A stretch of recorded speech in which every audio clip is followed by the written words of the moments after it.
Hey guys, welcome back to the Gloria Living channel. My name is Hannah and today we are talking tomatoes.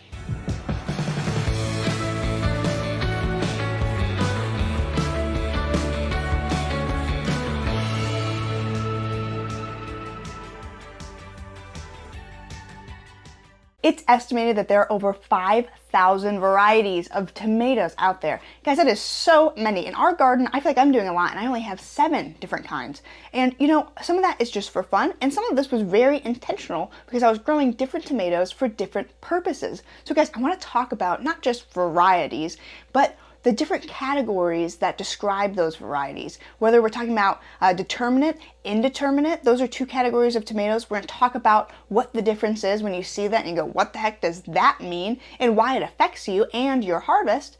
And then also talk about the different kinds underneath that will help you plan out your garden to get the best harvest you can get and the best application for what you and your family want to grow and eat. So like I'm saying, there are so many varieties of tomatoes and it can get overwhelming. And when you get into a nursery or looking at seed packets, almost seeds are easier because at least you have a little bit of a picture. The nurseries, you don't always get a great description or a very long description on those little tags. When you're looking at all these different tomatoes, it can be hard to know what is going to be best for you in your garden. As I mentioned before, there are determinate and indeterminate tomatoes. Those are the 2 broad categories when you're talking about different types of tomato plants. And we want to start there because that really helps you figure out which direction you want to go when choosing what type of tomatoes you want to either buy or buy seeds for and plant in your garden. It makes a big difference, especially depending on how you want to harvest. So when you're looking at the seed packet or when you're looking at your little plant in the nursery and it says determinate, what that means is that you are going to have a smaller, bushier plant that is going to produce all around the same time in your season, compared to an indeterminate, which is a plant that will grow more like a vine and grow taller and longer and will produce slowly, not that it can't be prolific, but just spread out throughout the entire season. It'll still produce a lot for you, but it'll be in a spread out amount of time, where the determinate will be a bushier variety that produces a lot at one time. So what would that make a difference to you? Well, if you are someone who wants to preserve your tomatoes and can them, some people would recommend that you get determinate. That way they all come at once, you have lots of tomatoes you're overrun by, and you can get them all prepared and can them all in one big canning marathon and get it all done. It's starting to rain on us out here, so bear with me. But okay, that works for some people. For some people, they may want it more gradual. I have grown both kinds, and you know what? Even my determinate sometimes still produce long throughout the season.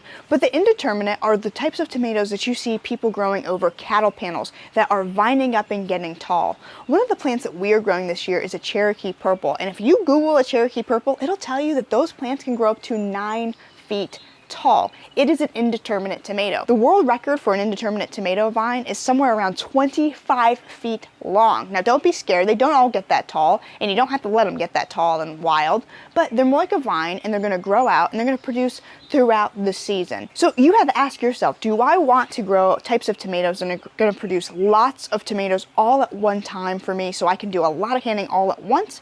Or am I going to want to have them gradually throughout the entire season? I think having a good mix is something that if you're going to be canning and doing fresh eating, you want to think about. I like to have tomatoes all throughout the season to eat, enjoy, have salads, make, bruschetta, make whatever, to enjoy that. And so for me, I like to have tomatoes all throughout the summer, but I also want a lot to can. So you can grow a mix. And those are going to be your 2 main categories of varieties. Varieties are a big factor when figuring out what exactly you want to make with your tomatoes. So now that we've got the main 2 categories of indeterminate and determinate settled, let's go under and look at those varieties underneath them. You may have heard people refer to tomatoes such as paste, slicers, plum, cherry, grape.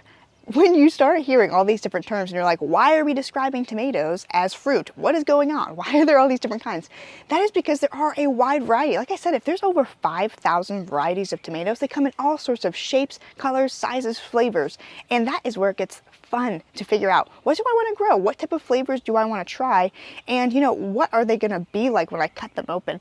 And that's a big part of what I want to get into now. Let's talk about some of these different subcategories. What I've been carrying around with me right now is a little cherry tomato. It is just a small, flavorful cherry tomato. I'm growing a few different kinds of these. This one's very tiny. Another one that I have is a little bit larger.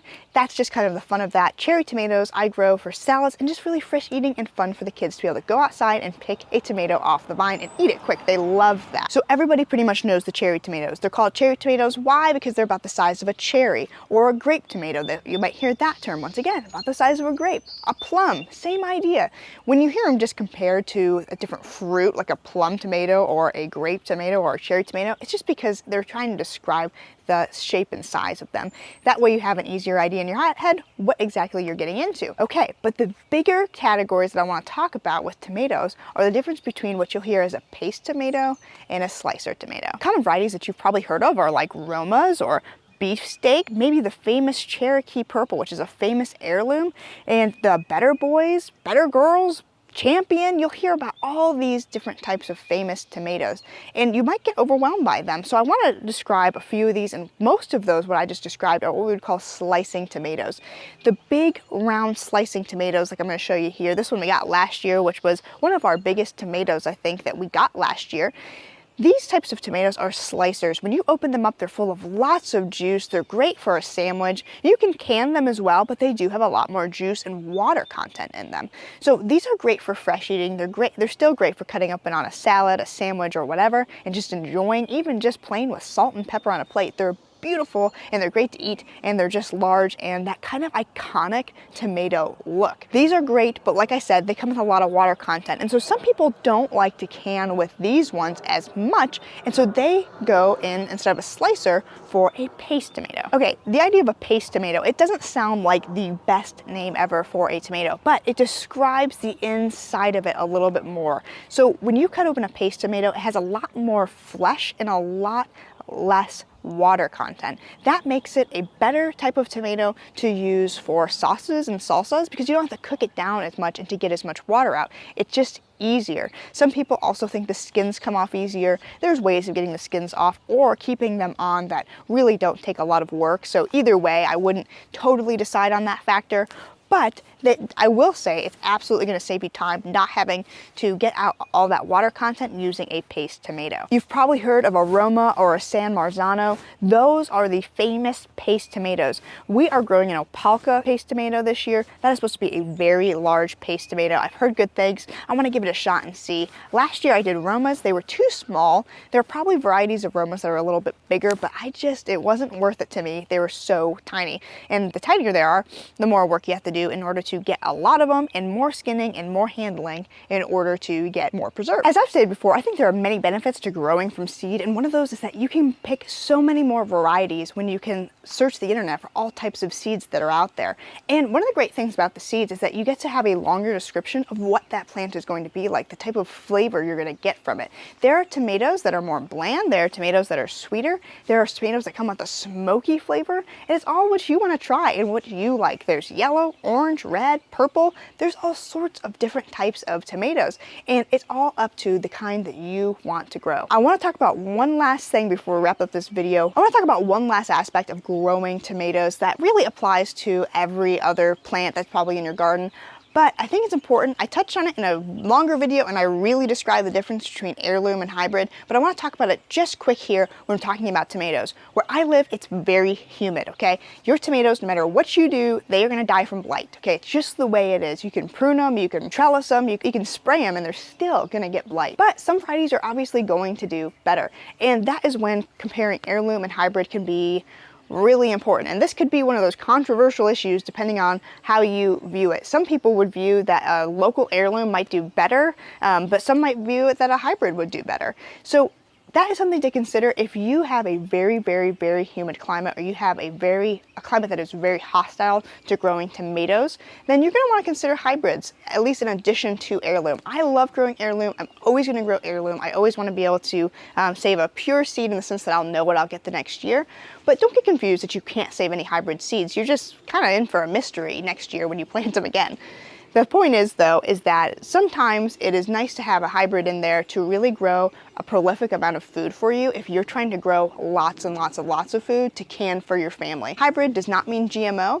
Hybrid just means that they cross-pollinated different types of tomatoes to try and get the best and strongest tomatoes that would be disease resistant and pest resistant for you to be able to grow more and in your garden. So hybrid is definitely something to consider when you're talking about tomatoes, which can be, as delicious as they are, really difficult to grow. I'm not saying that tomatoes are super hard and nobody can grow them. I'm just saying that they're a little delicate to disease and pests, and so they can be sometimes a pain in the butt, even though they're really like the staple in the garden. Well guys, I hope this video was helpful to you. I know that sometimes when you start getting into gardening, you can hear these terms that are just like, what the heck does that mean? And even if you've been gardening for a long time, sometimes some types of gardeners, which I love this, are just like, I don't need to know the terms, I don't need to know the rules, I'm just gonna do it. And you know what? Sometimes they're the best gardeners. But if you want to know what these terms mean, and if you want to really grow specific things and have the best outcome, then I wanted to explain to you the different categories because I think that's very helpful. This is important information to know so you can plan out a good garden, so you can figure out what you want to grow, whether it's this year or next year in your garden, and what you're going to need, all depending on what type of food you really want to produce for your family. Thank you guys so much for watching this video. I hope it was helpful to you. If it was, please give it a thumbs up. Please share it with your friends and your family. And as always, please subscribe to the channel. It's the best way to support us in creating this content for you. Thanks guys, until next time, see you soon.